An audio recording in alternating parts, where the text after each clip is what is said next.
It was late afternoon, and Tom was at his desk, collecting his thinking around how he wants to structure and approach his presentation that afternoon to Ned and Lisa primarily.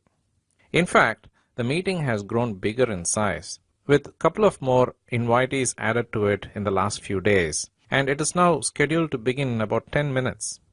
As he reflected on the various interactions he had during the week since his last meeting with Lisa and Ned, his thoughts wandered to the conversation he was having earlier with Alex Newman, the Director of Transformation at WebFirst. Alex, like Tom himself, is a relatively new hire at WebFirst, and prior to that, he had several years of experience transforming organizational culture and processes in their quest to become more agile. He recalls Alex bellowing during one of their discussions earlier. "Innovation is the key, Tom.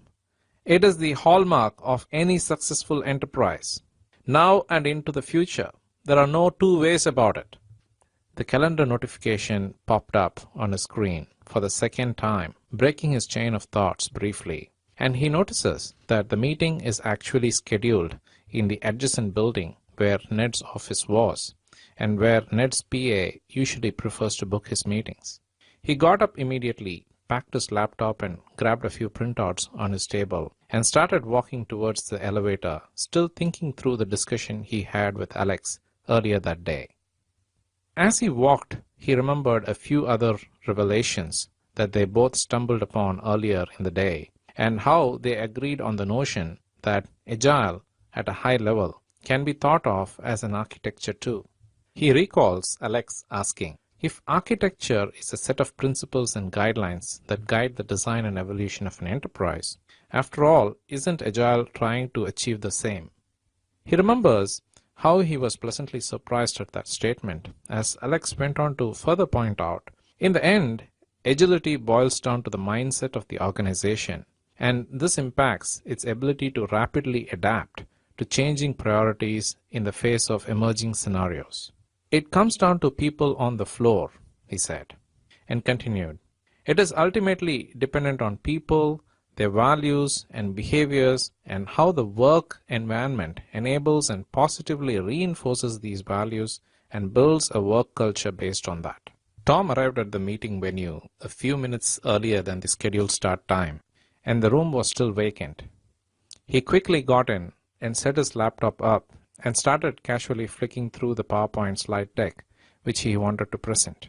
The meeting started on time as scheduled, and there was Lisa and Ned as usual, and the two new invitees were Alex Newman, who Lisa recommended should be there in the meeting, and Tom couldn't agree more on that.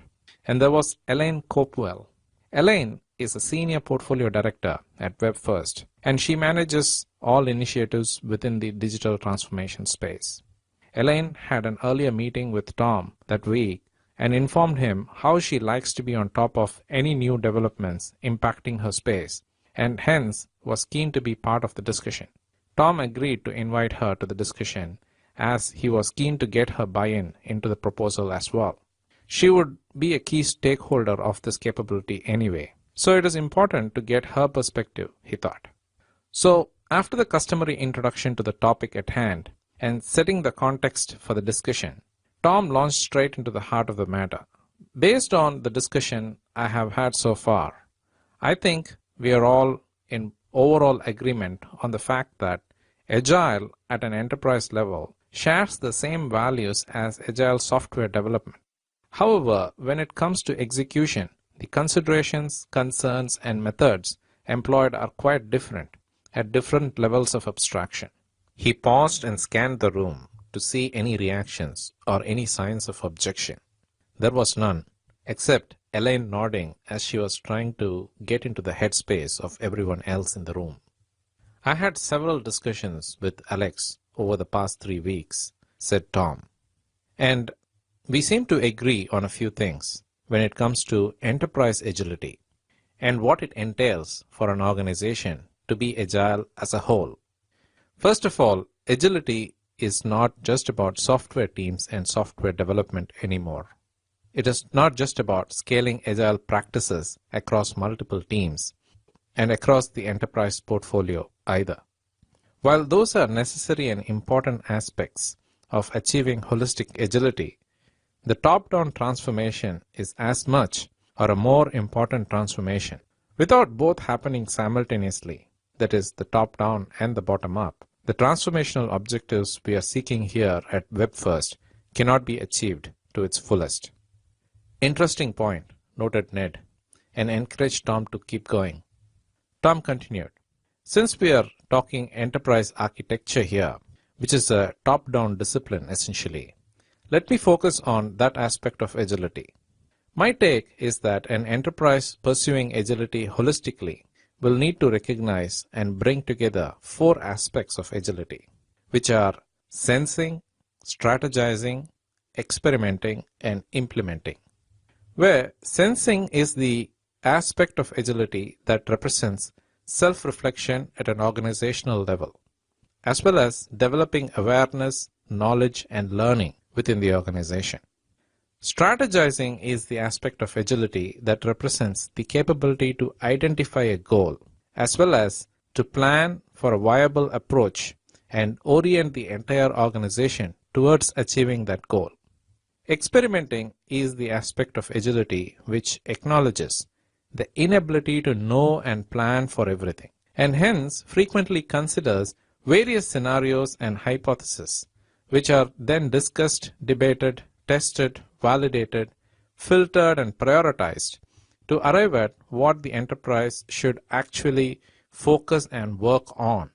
Implementing is the aspect of agility that represents the capability for efficient execution.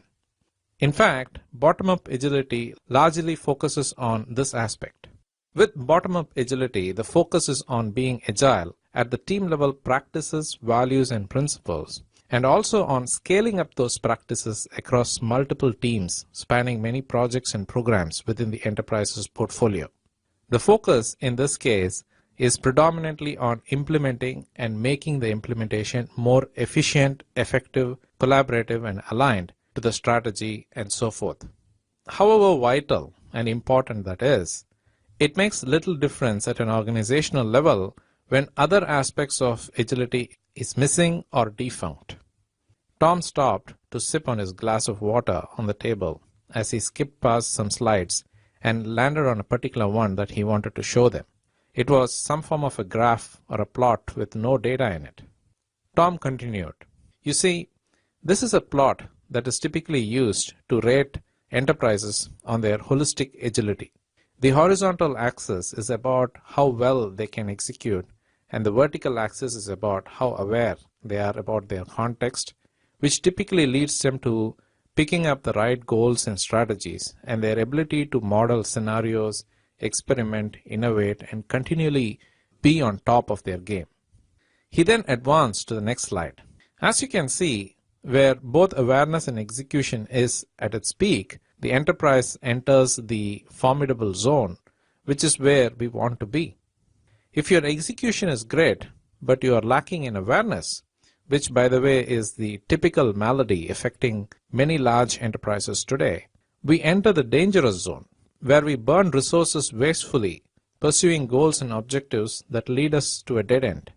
The paralyzed quadrant is the exact opposite, where the awareness exists but execution is lacking, and this happens typically owing to wrong values, cultural attributes, and defunct processes, and so forth. And of course, if neither is in place, the enterprise languishes in the clueless quadrant. He flicked through some more slides as he continued talking. So you see, it is important to have high levels of competence on both top-down and bottom-up aspects of agility. So when we apply Agile holistically to WebFirst, through my earlier interactions with Alex, we uncovered at least 10 dimensions along which we need to pursue agility within WebFirst. And this is shown in the diagram here. As you can observe from the visual here, the 4 aspects or strands of agility intersects and can be applied to each of the dimensions listed here. The 4 domains of enterprise architecture roughly maps to these dimensions as shown in the visual. So you see, at the holistic enterprise level, Both architecture and agility seem to be converging on the same set of things. He paused for a couple of seconds, allowing his audience to take in and grasp what he is trying to convey.